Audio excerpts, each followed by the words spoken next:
ایک شخص اپنی گاڑی دھو رہا تھا۔ گاڑی بالکل نئی تھی، چند دن پہلے ہی خریدی گئی تھی۔ اس کا 4 سالہ بیٹا آیا اور پتھر اٹھا کر گاڑی پر سکریچز ڈالنے شروع کر دیے۔ یہ دیکھ کر وہ شخص غصے سے پاگل ہو گیا۔ اس نے اپنے 4 سالہ بیٹے کا ہاتھ پکڑا اور اس پر کئی ضربیں لگائی۔ وہ شخص یہ بھول گیا کہ اس کے ہاتھ میں نٹ کھولنے والا رینچ ہے۔ اس نے رینچ سے اپنے 4 سالہ بیٹے کے ہاتھ پر ضربیں لگائیں۔ بچے کو ہسپتال لے جایا گیا اور بہت زیادہ فریکچرز کی بنا پر بچے کے زخمی ہاتھ کی تمام انگلیاں کاٹنی پڑی۔ جب بچے کو ہوش آیا، اس نے اپنے باپ کو دیکھا تو آواز اور آنکھوں میں درد لیے فوراً اپنے باپ سے پوچھا، بابا میری انگلیاں کب واپس آئیں گی؟ باپ کے پاس اس بچے کے سوال کا کوئی جواب نہیں تھا۔ وہ افسردہ ہوا اور خاموش رہا۔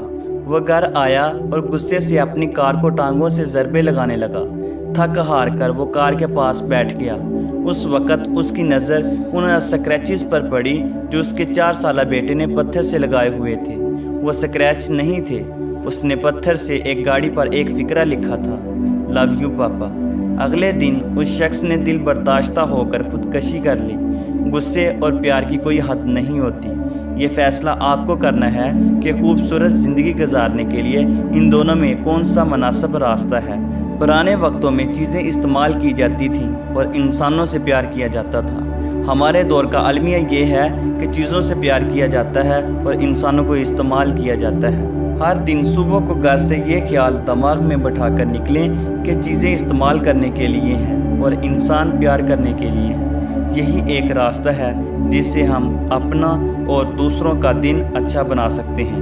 اپنے خیالات کی حفاظت کریں، یہ خیالات الفاظ بن جاتے ہیں اور الفاظ اعمال بن جاتے ہیں۔